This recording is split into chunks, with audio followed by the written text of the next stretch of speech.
Hi, hello, good evening. எல்லோரும் எப்படி இருக்கீங்க? உலகத்தில் 6000 லாங்குவேஜ்க்கு மேலே இருக்காங்க. நமக்கு மற்றது எது தெரியுதோ தெரியலையோ ஒரு லாங்குவேஜ் தெரிஞ்சால் கூட போதும். ஆனால் சிரிப்பு அப்படின்றது ஒன்று ரொம்ப அவசியம். அதை எல்லோரும் தெரிஞ்சு வச்சுக்கணுங்க. சிரித்தா ரொம்ப நல்லது. வாய் விட்டு சிரித்தா நோய் விட்டு போகும் அப்படின்னு சொல்லுவாங்க. இந்த சிரிப்பு அப்படின்ற ஒரு லாங்குவேஜை தெரிஞ்சுக்கிட்டிங்கன்னா எல்லாரையும் கவுத்துடலாங்க. நம்மளை திட்டணும்னு வரவங்க கூட நம்ம ஒரு ஸ்மைல் பண்ணோன்னா நம்மளை பார்த்தோன்னே திட்டணும்னு வரவங்களுக்கு கூட திட்டுறது மறந்துடும். சிரிச்சிட்டு போயிடுவாங்க, ஏதாவது பேசிட்டு போயிடுவாங்க. பச்சிலம் குழந்தைங்கள பாருங்களேன், அதுங்க எவ்வளோ அழகாக சிரிக்குது. அந்த சிரிப்பு எவ்வளோ நம்மளை அட்ராக்ட் பண்ணுது பாருங்களேன். நம்ம கவலையாக இருக்கும்போது அந்த கவலையை நினச்சிட்டே இருந்தோன்னா இன்னும் கொஞ்சம் டென்ஷன் தான் ஆகும். அந்த டைமில் ஒரு ஹாப்பி மொமெண்ட்ஸ் நினச்சி பாருங்கள், நம்ம முகத்தில் சிரிப்பு தானாக வரும். இந்த ஸ்மைல் அப்படிங்கிறது ரொம்ப ரொம்ப இம்பார்ட்டண்ட். அது கொடுக்குறவங்களுக்கும் சரி, வாங்குறவங்களுக்கும் சரி, ஒரு பீஸ்ஃபுல் மைண்டை கொடுக்கும். ஆக்சுவலாக சைலண்ட் அப்படிங்கிறது ஒரு நல்ல ட்ரீட்மெண்ட்டுங்க. பிரெயின் எப்போவும் ஆக்டிவாக இருக்கும், பாசிட்டிவாக வச்சுக்கும். நம்மளை இன்னொருத்தவங்க கோவப்படுத்துனாங்க அப்படின்னா நம்ம டென்ஷன் ஆகும். அந்த கோவம் வேதனைப்படுத்தும். ஆனால் நம்மளை பார்த்து ஸ்மைல் யாராவது பண்ணாங்கன்னா அது நம்மளை உற்சாகப்படுத்தும் இல்லையா? இதுக்கு ஒரு சின்ன கதை சொல்கிறேன். ஒரு ஐடி கம்பெனி, அதில் நிறைய பேர் ஒர்க் பண்ணாங்க. ஒரு செக்யூரிட்டி இருந்தார். எல்லோரும் காலையில் அவசர அவசரமாக வேலைக்கு வருவாங்க, ஒர்க் பண்ணுவாங்க.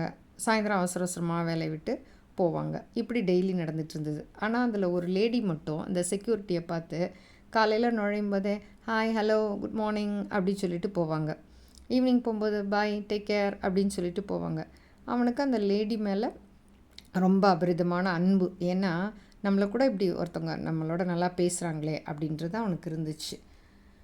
இது ஒரு நாள் என்ன ஆச்சு, காலையில் எல்லாரும் ஹலோ சொல்லிவிட்டு, அதாவது எல்லோரும் சாதாரணமாக எப்பவும் போல் போனாங்க. இந்த லேடி மட்டும் எப்பவும் போல் ஹலோ சொல்லிவிட்டு போனாங்க. ஒர்க்கெல்லாம் முடிஞ்சுது. ஈவினிங் சாத்துற நேரம் வந்துருச்சு, ஆஃபீஸை க்ளோஸ் பண்ணுற நேரம் வந்துருச்சு. எல்லோரும் வெளியில் போயிட்டாங்க. இந்த லேடி மட்டும் வரவே இல்லை. ஏன்னா எப்பவும் போனால் ஹலோ சொல்லிவிட்டு, ஹாய் சொல்லிவிட்டு, பாய் சொல்லிட்டு இப்படி போவாங்களே, அவங்கள காணுமே அப்படின்னு யோசித்தான். என்னடா இது, எல்லோரும் போயிட்டாங்க, க்ளோசிங் டைம் வந்துருச்சு, அவங்க மட்டும் வரலையே அப்படின்னு சொல்லிட்டு ஆஃபீஸ்க்குள்ளே நுழைஞ்சு பார்த்துருக்கான். எல்லாரோட சீட்டு காலியாக இருந்தது. அவங்கள காணுமே, சொல்லாமல் போக மாட்டாங்களேன்னு இவனுக்கு ஒரு யோசனை. அப்புறம் பார்த்தா ரெஸ்ட் ரூம்குள்ளேருந்து ஹெல்ப்புன்ற குரல் கேட்டுச்சு. போய் பார்த்தா தாழ் போட்டிருந்துருக்குறாங்க. அது திறக்க வராமல் தடுமாறி இருக்காங்க. அப்புறமேட்டு இந்த செக்யூரிட்டி போய் கதவை உடைச்சி காப்பாற்றிருக்கிறார்.